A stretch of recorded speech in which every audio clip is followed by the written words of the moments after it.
is kind of how I read the body language. Maybe I'm wrong. I don't know. But it was such a weird kind of non-response here, where she basically doesn't even really move her left foot when you'll see it here. Yeah. That's just open up your left foot. That's a great image of it. So if you go back to that, and this is what I mean by her far post is covered right here. If Banda tries to bend this far post, it's blocked. Okay. Unless it's like, which you got to give it up to Barbara Banda. It's the most ridiculous shot ever, and it bends around everybody and goes into the upper 90, which is possible. But you, again, have to go with the odds here and the angle of this play. And there's really only one place for Banda to go on this. Yeah. And that is near post. Now, your far post is covered. As a goalkeeper, it's going near post. She has good positioning, I think. I think she has good positioning, considering where the ball is. She's maybe for me, 2 or 3 inches to her right. I'd want to move her, I'd want to move her to the near post more, just a little bit. But I think she's flat. I think she's totally flat-footed, and you can see it in this snapshot right here. And so she is totally, and now she's presetting while the ball's being struck, so she can't react. And she does a double wide set, so now she's too wide, so she can't get that leg. Right. So now she's landing as the ball is approaching that foot. Great slow motion, by the way. There's nothing she could do right here. Now, this is one of the hardest saves to make when somebody drives a ball, is that ball right next to your ankle. Yeah. Right. So when you're in a wide stance, it's a tough thing, but that's what you have your feet for. Right. So that's a kick save. If you can't get your hands down, which we were never really taught, but I would say nowadays it's a kick save. Right. But she set too late. She double set on it too wide. And so she can't react to this. Well, this was painful to watch. This was painful. I'm about to stop watching this because it was so painful. All right. So when we say kick save, just to be clear, really that's the instep of your foot, not so much the laces. So turning your. No, just opening up just a little bit, because you try to go laces. I think that's kind of in part what she tries to do, is it kind of rolls off her foot into it, because I think it does clip her. This is just, it hits her shin. She can't get, and you're just literally opening up kick save, like a block, that's it. But I think it comes down to, she was flat-footed when Banda went to strike the ball, so she had to set again. She set too late, a little bit too wide. I think for this, I think you have to be a little bit more narrow because of how close Banda is, where your position. So see this, and boom, see that double set right there? Yeah. So she set again after Banda struck the ball. So set, and now set. Watch, she's going to set. Boom. It's already happened. Yeah. That timing sequence is very, very tough. I mean, look, this ball comes in half a second, less than half a second. I mean, you don't have, and this is something I think a lot of goalkeepers struggle to understand. If you lose 2 or 3 tenths of a second, yes, it can be a big deal. And you may think, and it is a big deal here. I think on the first one, when Banda comes across, she set because she thought Banda was going to strike it the first time. Maybe. No, maybe not. I just think she set too early, and then when you set too early, so set. So she thinks Banda's going to shoot it, and she is, but she's set too early here. Yeah. Okay, Banda lets it roll, so now she feels she has to set again. Honestly, the set again is what beat her. Just do what you can, but she's flat-footed. So it was just bad timing. Bad repetition, set too early, then double set too wide, and now you're in such a tight space that you can't react to it. Yeah. I think if she just kept her weight forward here instead of trying to find that resetting motion, she just kept her weight forward and then just kind of shifted. She makes that save. Yeah. I agree with you. She makes the save. She's not going to cover everything. If she hits that top 90, I don't think she covers it. I mean, it'd be a fantastic save, but cover what you can here. You're working with the angle. You've got a defender covering back post, for the most part. Cover what you can here, and don't give up something past you. So, all right, that's enough for me. I'm done. You don't want to watch that one anymore. Yeah, and it's tough. I mean, because I told you, I feel that had they got into PKs in this game, I mean, Morehouse didn't have anything to do, and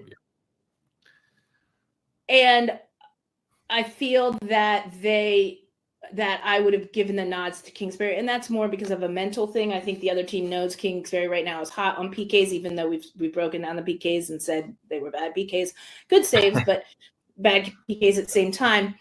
And if we go back to the beginning of the show, I don't know why wouldn't have Morehouse on that final 3 list, and I don't think she was a game changer for Orlando. Here and there, she came up with a couple good saves, which you expect in a game. But there are a couple other goalkeepers, like I said, that were such an impact on their teams, whether their teams made it to the playoffs or not, whether they made it to the finals or not, whether they won the championship or not.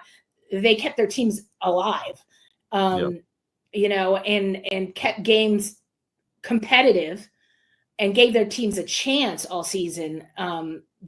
And so I would have gone with somebody else. Yeah. No, I think Hot being on there or not, like I'm kind of, I could take it or leave it. But I think she did very well this season for what she had. But I didn't leave the season thinking, wow, that's a top 3. But I didn't think she was bad. But for me, Campbell, I think it's because how they came out the second half of the season. Because if you go off the first half of the season, they were getting destroyed. Yeah. So Kansas City was like bleeding goals. And then they made the 80 French took a seat and they made that change. Yeah. So I think maybe that's why. But I think there are a couple players that are interchangeable there. Yeah, no, I'm with you. Well, let's shift gears a little bit because we got some big news with. I'm trying to think of the right adjective for her because I guess legend's probably the easiest one to throw out there. Just I feel like I've seen that a lot, but Alyssa Nair has announced her international retirement. Mm-hmm. We have these European friendlies coming up, which is a big good competition. But I saw some people commenting how it's very fitting that Nair has announced her international retirement, and she's basically playing these games away from the U.S., where it's going to really minimize the publicity, which really matches kind of like her demeanor. She's not someone. Yeah, she's not on the tour. Yeah. Retirement. I think Megan Rapinoe's still on her retirement tour. Yeah, like, hey, she's like, hey, I'm finishing up. I'm done. So I'm just going to go ahead and play some saves here that I've pulled. So thank you, the women's football YouTube account that I pulled it from. A lot of penalty saves, a lot of big moments here. But as we go through this, I thought it might be fun to quiz you. No. See how your national team knowledge is. No, don't quiz me. I think you can do all right. But no. Can you give the top 10 most capped goalkeepers for the U.S. women's national team? We'll go. I think you can get a number of them, so I'm not too worried about it. But top 10 would be top 10 all time caps U.S. women's national team would be in order. No. I mean, you can try if you want, but yeah.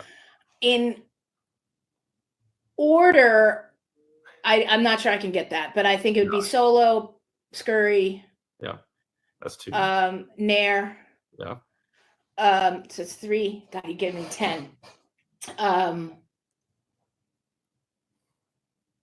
Harvey. Yep. God, I'm a bore. You're gonna start kicking yourself here in a second. It drops off. I know that. That's why. Yeah, and that's because the bottom. The 6 through 10 slot are tricky. Well, I think you would have a Wyatt in there. I'm not sure. A Maslin in there. No Maslin, no Wyatt. Really? Okay. That's because we never played back then. Yeah, it made it difficult. Wait. You know how many caps you finished with? Just around 30. Oh, you're off on that. Oh, am I? Well, I was rostered for over 100 games. You got yourself. You're top 10. You're top 10. I'm top 10. Okay, cool. Yeah. Damn, you know what? I feel like Jen Cooper just sent me this. You've got Mullenix. Yeah, very good. Is in there. You got 6 right now. Do you have Noonan in there? Noonan's in there. Yeah, very good. Noonan's in there. 7. I'm pretty sure the their colleges are Stanford, UNC. I need to double check on one of these. I want to say. Well, Noonan would be UNC, but Mullenix would be UNC. She just retired a couple years ago. UCF is the other one. From the 80s, 90s is the third one. Who was the keeper? Yeah, UCF? UNC keeper who retired a couple years ago. You've got a Stanford keeper still playing. All right, I'm deferring right now, but I think I've come up with a thing. You're gonna kick and yourself. Myself is in there. Mullenix. Oh, look at me! Oh my gosh, I'm that high. Yeah. Okay. Harvey. Ashlyn Hare, Saskia, and Barnhart. What is wrong with me? I just want to help you. And Amy. I was gonna say Amy. Casey Murphy. So Murphy's 11 there. Yeah. So what's wrong with me? Ashlyn Hare. Sorry, Ashlyn. Of course, Ashlyn. I'm not like. Come on.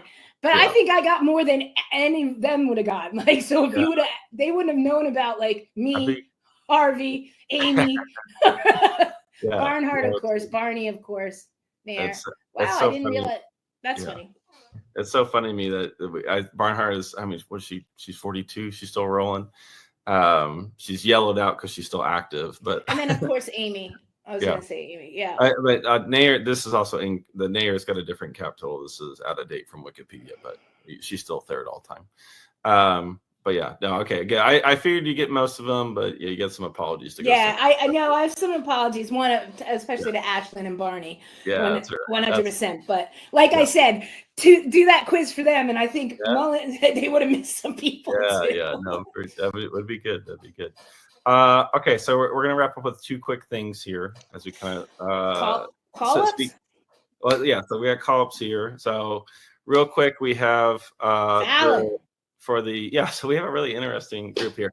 I thought it was fascinating that there's only one cap between the other two pulled up. And I think this is for a lot of fans implying, hey, this is the direction we're going to go. I'll be honest. I think these two are at a good spot here. I mean, Fallon's doing very well with Man United for a bit. So if our viewers don't know, like, Fallon's had kind of a little bit of a journey, and I like this call up personally. Like, she was in the end episode, then she went to play pro in France. Then she came back to the end episode where she wasn't starting, and then she got the call into Man U with Earps there. So then you're like, Fallon, oh my God, what are you doing? But then obviously Earps leaves, and now Fallon's doing very well. And this is a lot of the times what we talk about sometimes you got to go find your place, and you have to say, do I want to sit on a bench here? Do I want to keep knocking my head against a wall, or do I have to roll the dice and move? And obviously I think with the call over to Man U, I think that she probably already knew. I'd love to ask her that though. Maybe I'll give her a call.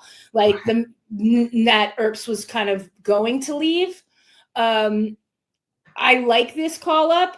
I think this is indicative of when you look at Nair retiring from her international, whether this is a conversation that was had, I'm sure it was, that we're starting to look at these younger keepers, and we have to make a change. And you and I have talked about that. It's time to make a change. I know, I'm sure we'll see Casey Murphy back in the mix here and there. It depends on how her next season goes, in my opinion. I thought her season was a little up and down. It got better towards the end of the season. I think Jane Campbell, you'll probably see back in the mix. But it's obvious that they're going to start expanding the goalkeeper pool and giving these younger goalkeepers and these like keepers with no caps. Because why? Because there's 3 years until the World Cup. 3 years. Welcome to the Keeper Institute podcast. My name is Tori Corsaro. I'm a strength and conditioning and goalkeeper coach here at the Keeper Institute and your host for today's show. The Keeper Institute is a unique goalkeeper training facility in New Jersey aimed at developing better goalkeepers and better people. On this podcast, we will be discussing all things goalkeeping, character development, and more.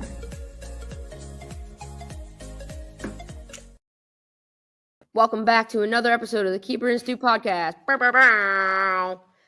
I have the one, the only, the master of greatness, one of the few male employees at TKI, Kieran Burns, with us today on the podcast and doing it solo. JL's got a little something going on, so it's just me and KB over here. Kieran, introduce yourself to the people.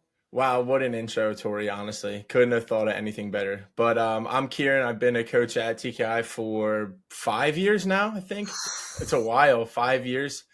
I played at Haddon Township High School in New Jersey, and I went to school Rutgers Camden and played there as well. And since I graduated, I've just been coaching with Jill, Maria, Tori, and the whole gang at TKI. So it's been a blast. And we're so lucky to have you and watching you from your internship to now. Like, I know you'll make jokes about like different things about you during your internship, but I think that it's really important for the people to know that I don't know that there's many people who have grown in their level of like, yeah, game understanding, technical, tactical, and in their job, but also just like as a human being as you. And we're so lucky, and all of our goalkeepers are so lucky that you're there. And now I have a little brother. I never had a little brother, and I just love it.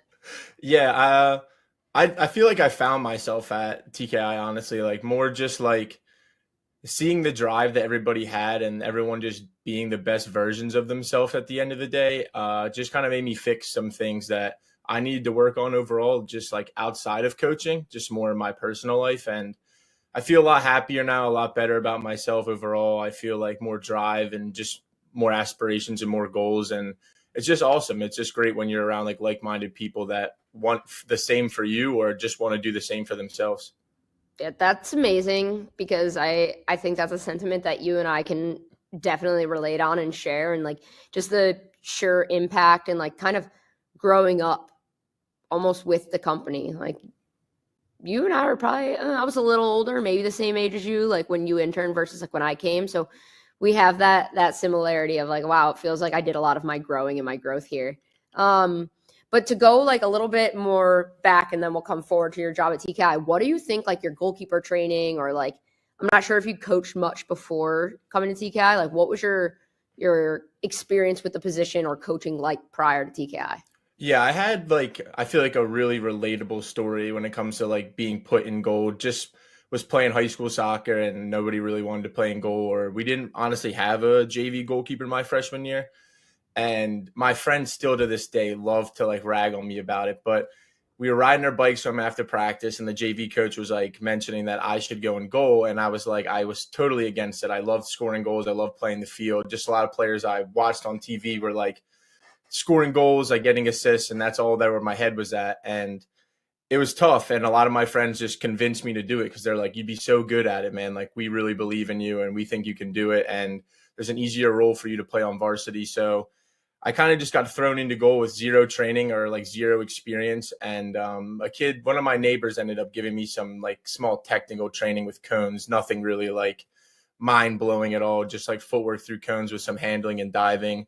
I had a goalkeeper coach in high school that I did private lessons with, but same idea. It wasn't like anything on the tactical side of the game, was just a lot of technical training. I'd say more like old school training at the end of the day. I feel like that's what people call it now. And then I got into college, and I had a goalkeeper coach in college, but he wasn't showing up to practice every day. And same idea. I didn't really think like I gained much knowledge from the position when I was training, like up until I started working at TKI. And now looking back, I struggled a lot. And I feel like the reason was because I didn't really get put in those situations where I was struggling in training. And it was difficult. I just thought I was just bad at it at the end of the day, which kind of stinks. You know what I mean? Yeah. That's not what you want. Like, you don't want what you don't know because you don't know it, like because no one ever told you about it, to impact like the way you felt about your development or the way you feel about yourself as a goalkeeper. So it's definitely not what you want. And like I'm sure like a big inspiration or a big like reason behind why you do what you do, like to help other goalkeepers not feel that. Yeah, I felt like just so lost sometimes. Like, I'd be at training and like my college coach was just like, yeah, the goalkeeper coach isn't coming today. Like, he had some other obligations, which is fair. Like, he worked a full-time job. He worked in club. Like, he had a lot on his plate. So any day he could come, I was really grateful that he could show up. But we wouldn't really be involved in team training that much up until the end when we play small-sided. So for the first like 45 minutes of practice, I wasn't really doing much. And looking back, like over a whole season or a whole like 3 or 4 years in college, you don't really see much progression from that. And that's where I feel like things like protecting the space or like the half space or even just set pieces in general, like I would just be like, man, like I got to work on these. So I'd have one of my friends like clip a ball in the box. And then when it translates to the game, like nothing of it really like paid off at the end of the day. Yeah, no, it totally makes sense. And it's just so hard when you don't have that like support system, or you don't have like guidance in what should I be doing? Like, if this isn't working, or if you need me to be better in this area, then what do I do to get that? And you're obviously a student of the game, and like you're someone who I think probably watches more soccer than most people. And like, you know, you knew what you kind of like wanted to be able to do from watching, I'm sure, but it's like, okay, well, what do I do to get there? So with like that being said, how would you say that like once you were integrated in TKI, it helped you evolve both with the position and teaching the position as a coach? Yeah, I think I told this story to Jill. Like this kind of goes into just like the environment of TKI too, and I have like a really like you ever had like just a core memory, like it was long ago, but like you'll never forget it no matter what. Yeah. It's either like really impactful or just like something that like really changed like maybe the way you think about something. And I remember my first session at TKI, or just my first handful of them. And my mom would always just call me after and be like, "How did it go? Like, are you enjoying it? Yada yada yada." And like my first couple of sessions, I struggled so much because the thought process and like the tactical understanding of it and doing multiple things at once, just everything you get in a match was just like really tough for me to like understand in the first few weeks of working there. And mom's like, well, like, how are the people there? Is like that lady Jill, like Maria, are they nice? And I was like, Mom, I don't think I saved a single ball today. And they said nothing but positive like words, and they were so kind. Like I think sometimes like some days I was ruining the drills, honestly. Like I was just a drill killer. It wasn't like, that bad though. Like for Yeah, people who but- are listening, like it wasn't that bad. Like you're being tough on yourself. Fair. But Did to you the have to step level, out a couple times because you might throw up? Yes. yeah, the fitness was an issue too. But But it you was weren't just a like bad goalkeeper, Kieran Burns. no, Don't I'm believe not saying that. But the level of like the sessions that I was in, like it was really hard for me to grasp. And like I remember Jill talking to me after, and she's like, "You're doing so well." Like, and then I'd go home and be like, "Man, I can't wait to go back." Like I'm learning so much, and like they don't really care about my performance right now. They're just trying to help me, and I feel like they're really invested in me. And like that was huge for me. I was like, they really care about my development, and they just want the best for me at the end of the day. So like I don't feel like I have nothing to lose just continuing to train and try my best. I feel like I could have tears in my eyes listening to your story. And I think it's probably really relatable for a lot of people too. Like if you're listening at home, share this with a fellow goalkeeper that you think you could use it, or like one of your athletes that you think you could use it if you're a coach, because I think that your story is really important. I appreciate it. And like, just like, I guess my like ideas on the position and stuff, just like, I feel like one overall, like the goalkeeper definitely needs their own investment. And we've talked about it a lot. Like it's, in my opinion, like you have to manage so many things in a match. And to me, I think it's one of the most challenging positions in the game, like if not the most challenging. And I see like a lot of results when goalkeepers have a clear investment from a specific coach, whether if it's at the college level or just through individual training that we do or group sessions, because they get exposed to things that, or they get exposed more to things that they would see in a match compared to like just a small sided game in training. So for me, I just feel like putting them in those tactical situations is super important and giving them the reps, because like in a small sided game, you might get one ball whipped in from the half space. And that's something that you struggle with. And like that one rep's not really going to make that much of a difference in the long run, especially if you have a match this weekend. But if you have a goalkeeper coach specific, like you get 45 minutes of balls from the half space, and maybe that gives you a more clear understanding of like how to position yourself or what to do. So I just think it's super important to like, just like how we normally teach it, like game like scenarios that will really make the goalkeeper feel like it translates to when they're in the match. Like, oh, I saw this in training today with Tori. Like this is really clear in my mind of what my options are and what I can do in this scenario. So kind of building off that, but also like your lived experience, how do you recreate that for your athletes? Let's say you're doing a group class or you're working camp or you're doing an individual. How do you kind of use that to help you recreate your style, or, you know, like, I guess for a lack of a better way to say it, like create that TKI environment so that the athletes you work with get that same experience you had? Yeah, that's a great question, honestly.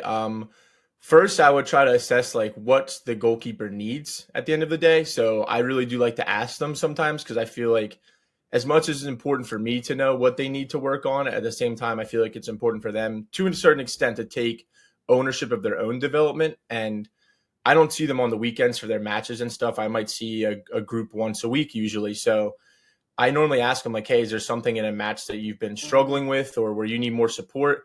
And then we normally go from there. If not, I normally just try to watch them through training. Some kids I have once a week, twice a week. So Right. their struggles or where they need support is pretty clear to me after, 1 or 2 hours of training, and where I can try to help them. And then it's just trying, like, just from watching the match, like you said, I do like to watch a ton of matches on the weekends. It's normally what I spend my Saturdays and Sundays doing is watching, especially the Premier League.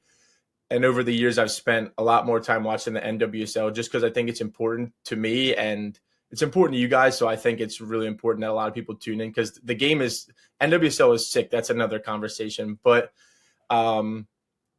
just trying to, like, see what happens in the game, and with my resources, how I can incorporate that in training. Like, if I'm working on the half space, we've been talking about the half space a lot. That's why it's on my mind. But, like, can I get pressure in the box? Like, that's normally the case. Like, can I have an active defender? If I have 5 kids, that's pretty easy for me. You know what I mean? Like, can I have 2 servers at the end of the day? And just trying to look at the game through, like, just watching it live and just see where I can replicate that in training with the players that I have. Tougher in an individual setting, but a lot more easier in group classes. Yeah, I think that's how they're going to develop, right? Like, you want to create that environment that creates game realistic scenarios and helps them get that repetition without having to be like, do this, do that, do this, then. It's like, let them kind of explore and figure it out. What about the support end of it? So how do you incorporate, like, your encouragement, your support to kind of drive the environment and give them that feel of it? Yeah, so I feel like what I'm very passionate about, especially just because of, like, what we talked about a little bit earlier, just like my story in general, is like making sure that all the kids that I work with really feel that I'm invested in them and that I really do care about them. And I love hearing from, like, about all their matches or training or just about their day, their week, because, like, developing that relationship is really important to me, because then you just understand that, like, I'm there for you guys at the end of the day. And I've always tried to serve the kids or the goalkeepers as much as I possibly can. And that's, again, very important to me. And just, like, highlighting their wins as much as possible. Like, someone I work with at the facility, Lex Asana, who you're pretty familiar with, her dad loves to send me clips of the game. And, like, he texted me one day, was like, hey, I'm sorry if I'm bothering you, but, like, I just want to share this, or shooting me a couple emails throughout the weeks of clips that he clipped himself just for me to see. And, like, I'm sitting at home, it takes 5 minutes max. And, like, she saved the penalty. She had a very good, like, phase 3 save. She made a spread. She spread outside the box and, like, caught it with her legs and stuff. And, like, that's just like, wow. So next time I see her, I, like, look, I'm like, Lex, those clips, like, I watched on my phone. I was like, these were incredible, like, super incredible. And, like, if you're really encouraging to the kids in the session to where they feel like mistakes are allowed rather than just, like, punished at the end of the day, Yeah. it's just super easy for them to come in with a really good mindset on, like, I'm just going to be challenged, but supported at the same time. Yeah. Oh, that's so sweet. I love it. And you and I both know that, like, we need more of this. And think back to what you said about feeling really alone as a goalkeeper. I think that is, like, very natural, whether you have a great support system or not. Like, feeling alone as a goalkeeper is something that is pretty commonplace. And I just think it's the nature of the pressure from the position of, like, okay, well, I'm the one who let the goal in. Yeah, everyone's going to tell you, like, there's 10 people I had to get through first. But it still doesn't take away kind of that feeling of, like, all right, well, I let it in and now I have to pick it up out of the back of the net. Yeah. Like, what could I have done differently? So I think no matter if you have the best coach in the world, like, the position can feel quite lonely, but us as coaches can definitely aid in making it feel a lot less lonely and then help them work on that part of, like, yeah, the weirdest thing for me that continues to happen, like, every so often, a couple weeks, I, like, talk to a parent that's either just watching the session or I just, like, I engage in conversation with them, like, after, or if I'm just hanging out, and they're like, yeah, like, we love coming here because, like, the coaches are just so supportive and so nice. Like, and the first thing I normally say to them is, like, that shouldn't be, like, weird. That shouldn't be different. Like, that shouldn't that's be not like the golden standard. That Yeah, should be the average. yeah, it should be like the baseline. Like, Right. I just feel like there's so much pressure on a lot of these athletes to perform and reach the highest level. And again, that's a whole nother topic of conversation too. Because But they're like 7 when people start doing it to them. So, but that's but our like Kieran. taking the enjoyment out of the game is what really, like, kills for me to see, is just, like, being so focused on results. And you guys have definitely talked about this a lot, either on the podcast or just, like, in general. But we should, as coaches, like, be kind to these kids and kind to the athletes, because, like, we're there to support them. Like, something that Jill said that really stuck with me is, like, our job as coaches is to serve the kids at the end of the day, or the college athlete, or any level. So for me, it's just, like, one, I want to be supportive, and, like, you gain that respect from them just by putting them in challenging scenarios, and they're like, okay, like this coach really knows how to push me and challenge me. But at the same time, like they respect you a little bit more when you talk to them just as a normal human being at the end of the day. And you'll get a lot more out of them. I can't remember the last time I did a lot more or extra when somebody yelled at me or said something negative to me, or like maybe want to work hard. Like you said something nasty to me and I'm like, man, Tori, I really just want to like go at it now. I really want to put my all into it. Rather than if you're supportive, like it's a lot easier for some kid to be like, wow, he's really here like for this next hour and he's invested in me. I just want to give him all I have today. So that's something that's a lot easier for me to do at the end of the day. That's brilliant. And it's the perfect segue to my last question. So talk to me a little bit about like what makes a relationship so special at TKI, whether it be between you and our staff or whether it be like between, you know, you and all the athletes we get to work with. What's so special? And I know I'm biased, right? Like, but I'm just going to say, like, we know it's special. Most people who come in will tell us like this environment is special. So I just want to know from your perspective, like, what do you think makes it such a special environment? To anyone that's listening that's never either been to a session or, you know, you just come onto the podcast just to get some goalkeeper insight, or you just think Tori's very entertaining, because I do. I would say you definitely have to be there and maybe be involved to really understand it, because I don't think the words do enough justice to the environment that we create. Going to TKI every day, I said it in my like Instagram interview the other day, I just feel like everybody really cares about one another. And like, I'll show up to work and I could have a bad day or something going wrong outside of work, which a lot of people do. But if I was like talking to somebody, I could just feel like someone really cared, and they'd be like, hey, like, where can I support you here? And where can I help you? And the other great part about the environment is all of us really love what we do. Like we live it, we breathe it. That's all we think about some days. Like I go home from work and I'm watching like clips, or I'm just like thinking about my session. And I just feel like the dedication from all of us to really change the narrative around the position and really push the boundaries of it also helps from like a tactical side and the training that we do. And when you just get a bunch of like wholesome people at the end of the day that just really want to show love to these goalkeepers and understand that they might not get that at club training, and are super encouraging and super positive and very motivated to work, like you just can't beat it. And the kids do the same thing. Like we wouldn't be the same environment if it wasn't for the athletes that come into the facility. And I know it's cliche, like a lot of people say it, like we wouldn't be this without that, or like the game wouldn't be as big without the fans. But it's the truth. Like the kids that we get at the Keeper Institute are just incredible. Like very well respected. They're just super positive. They really want to work hard. They buy into what we're teaching. And I think that's really huge. And people like you, Tori, just set the standard every day, and myself just trying to keep that narrative going and not letting anything crush it. I'm blushing first and foremost. But yeah, no, I totally agree. And I don't think there's anything I need to add except for maybe a shout to Jill and Maria, because they have created and fostered this environment from the top down. And it quite literally would not exist without them. So since Jill's not here, like I'm going to take the moment to give them the praise and honor that they just so much deserve.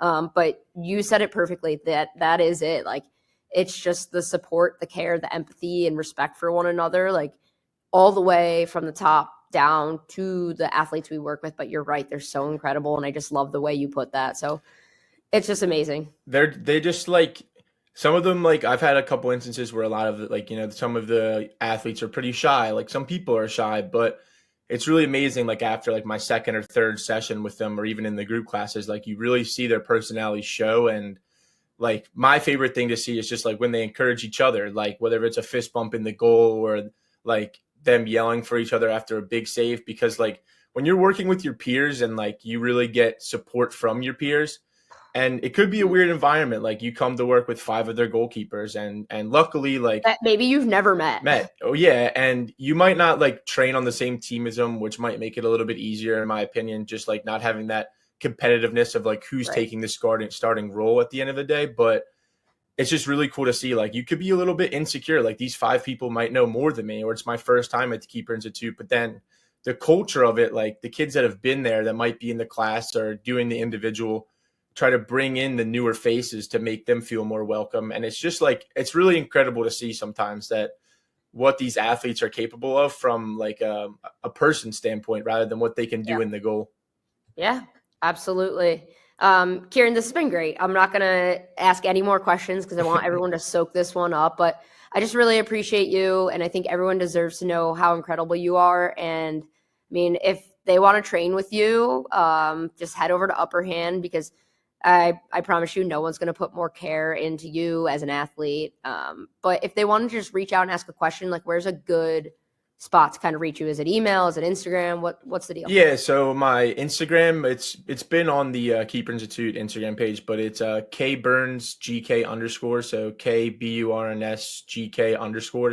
And my email is kburns@thekeeperinstitute. If you guys have any questions or just want to reach out, feel free to. I'd love to answer any questions you have, or just want to talk about the position or anything that's like-minded around soccer. I love it. I breathe it. So anything that you have, I'd love to hear from it. Absolutely. Hit this man up. He is a young professional, and he is going to do great things. So, Kieran, thank you so much for being on today. We really appreciate you, but we'll catch you later. Yeah, thanks, Tori. Appreciate you guys.